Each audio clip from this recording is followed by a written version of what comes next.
Good morning, and welcome to Redeemer Lutheran Church. I'm Pastor Gary Lodeholt.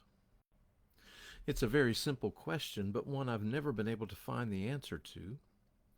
At what age does taking a nap change from something you have to do to something you get to do? While we often make children take naps when they don't want to, I sometimes think we ought to reverse it all and let children stay up while the adults get to nap.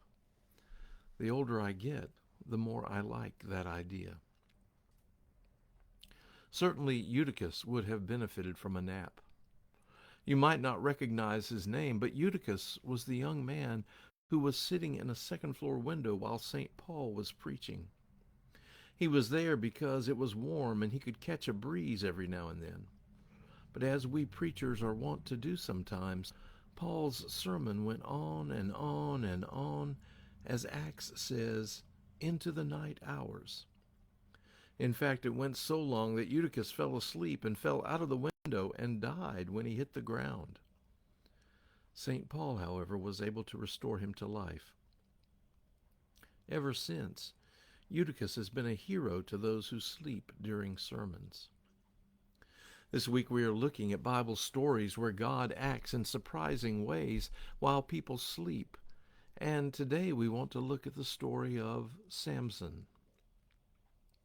Samson has a long and complicated story, but we most likely think of him as a hero, something like the Hercules of the Bible. What you might not remember about Samson and his remarkable physical strength was that it had a spiritual foundation. You see, before Samson was born, his parents were childless. Here's how Judges describes what happens next. There was a certain man of Zorah, of the tribe of the Danites, whose name was Manoah.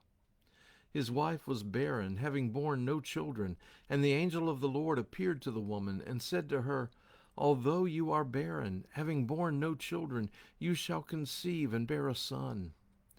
Now be careful not to drink wine or strong drink, or to eat anything unclean, for you shall conceive and bear a son.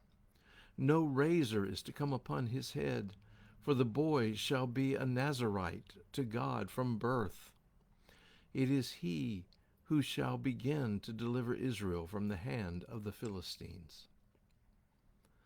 So, the point is that from his birth, Samson was dedicated to God, and his life and his actions were to reflect that.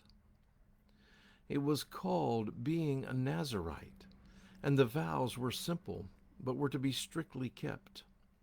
Samson was never to drink wine or strong drink, never to eat any food that was considered unclean, and he was never to cut his hair. Ever. So I don't know how you have pictured Samson in your mind, or even how children's storybooks often picture him, but imagine how long his hair was by the time he had reached adulthood. As a Nazarite, he was to live among the people as a visible symbol of dedication to God and to keeping faithful to God. Now, frankly, Samson didn't always do that so well. Oh, he followed all the Nazarite vows, certainly, but he seemed to have a bit of trouble with the ladies. They liked him just fine, and he liked them back even more.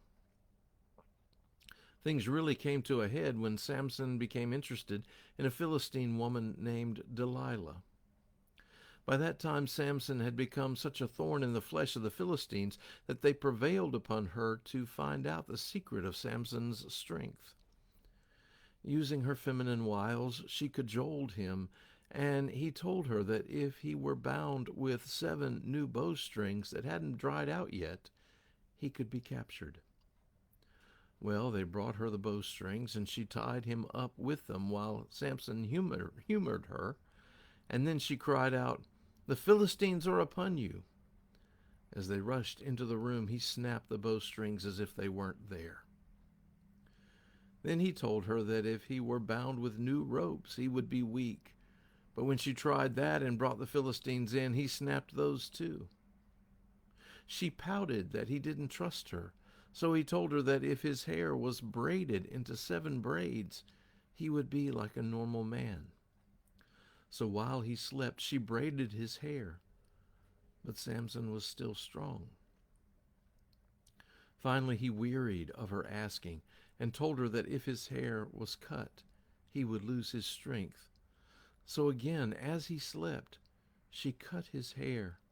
And when the Philistines came and he awoke, he discovered that his vow had been broken and his strength was gone.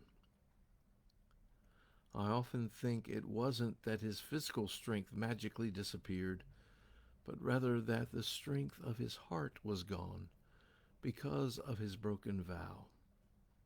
He had no will to fight because he had broken his vow to God. He no longer was who he thought himself to be. Delilah betrayed him while Samson slept, but that doesn't mean God was absent or inactive.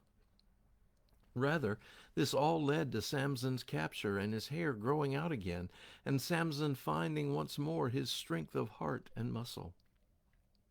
In the end, he scored a great victory for God over the Philistines. Maybe when we mess up and aren't faithful to God, we can remember Samson. Even though he messed up and messed up badly, there was forgiveness and renewal for him. There was another chance. Just what we need. We so often, so easily abandon our faithfulness in God. When that happens, we can trust that God has grace, even while we sleep. Thanks for watching, and remember to let this day belong to God.